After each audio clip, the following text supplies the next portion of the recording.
भारत। एक रिक्वेस्ट करूं आपसे, ऐसे तो आप अंग्रेजी जानते हिंदी नहीं जानते, पर हिंदी जानते तो जवाब हिंदी में दे दो। तो मैं हिंदी में जवाब दे देता हूँ, आप चाहे तो पंजाबी में भी दे सकता हूँ। हाँ, और बहुत भाषा जानते हो। जो भी स्टेयर्स आजकल चेयर से डायरेक्शन देना चाहे तो आप तो अंग्रेजी में मैं पंजाबी जवाब दे देना लगी गल है, पर मनोज जी तो पंजाबी समझते ने चंगी, पर ये चेयर तो डायरेक्शन जी आंदी है ना आजकल, ये लैंग्वेज नहीं बाकी जगह तो भी आ रही, ओदा भी असर पंजाबी में जवाब देने के लिए आपको मुझे लिख के देना पड़ेगा। अच्छा चलो मैं हिंदी में दे देता हूँ और भोजपुरी का टच दे दूंगा उसमें।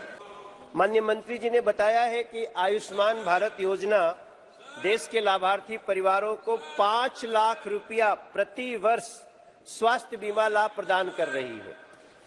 हम इसके लिए प्रधानमंत्री जी का हृदय से धन्यवाद करते हैं। बहुत अद्भुत योजना है, लेकिन अध्यक्ष जी यह हमारे देश के 2 महानगरों में दिल्ली और कोलकाता में उपलब्ध नहीं है।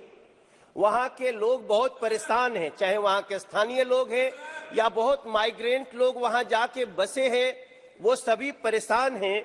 ये सुविधा उनको नहीं मिल रही है। मैं माननीय मंत्री जी से जानना चाहता हूँ कि सरकार इन दोनों शहरों में आयुष्मान भारत योजना लागू करना चाहती है, यदि हाँ तो उसके लिए क्या जरूरी कदम उठा रही है जिससे दोनों दिल्ली और कोलकाता महानगर के जरूरतमंदों को ये लाभ मिले।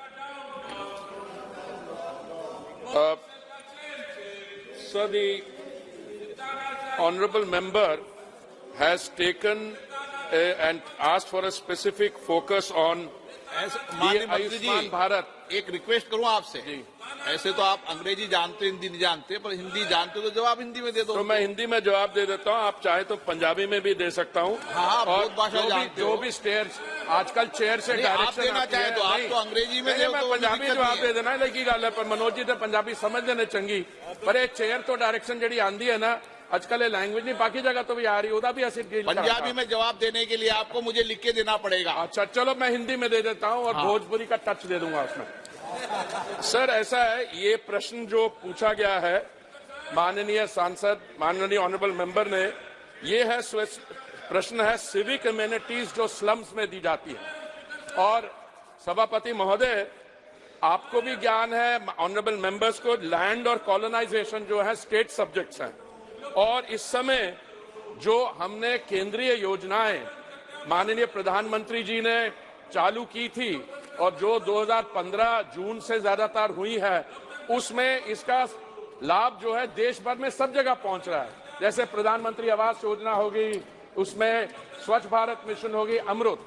पर ये जो योजना है आयुष्मान भारत की, ये मेरा मंत्रालय नहीं लागू करता है, ये हेल्थ मिनिस्ट्री करती है। और आपका सवाल, ऑनरेबल मेंबर का सवाल ये है कि ये दिल्ली में और कलकत्ता में लागू करने के लिए हमें क्या करना चाहिए। मेरा तो सुझाव ये होगा सभापति महोदय कि मनोज जी मेरे साथ बैठ जाएं, निशिकांत जी ने भी सवाल पूछा, वो भी बैठ जाएं, हम केजरीवाल जी से बात कर लेते हैं। हमें कोई तरीका ढूंढना होगा कि दिल्ली के मुख्यमंत्री और वेस्ट बंगाल के मुख्यमंत्री इसको कैसे लागू करें। हमारी तरफ से इसमें कोई कमी नहीं है। और जो माननीय सांसद कह रहे हैं कि माइग्रेंट लेबर आता है बिहार से, ईस्टर्न यूपी से और जगह से, वो आयुष्मान भारत का कार्ड जिसके तहत एक फैमिली को 5 लाख रुपए की सुविधा मिलनी चाहिए। आयुष्मान कार्ड आपका विषय नहीं है। नहीं, पर इस विषय नहीं है, पर हम तो चाहते हैं उसको लागू करना, इसलिए हम उनके साथ बैठ पे चाय पे चर्चा, पर आप तो डायरेक्शन देते हैं, आप भी डायरेक्शन दे दीजिए आम आदमी पार्टी को, किसी को, कि उनको ये लागू करनी चाहिए या टीएमसी को वेस्ट बंगाल में करें।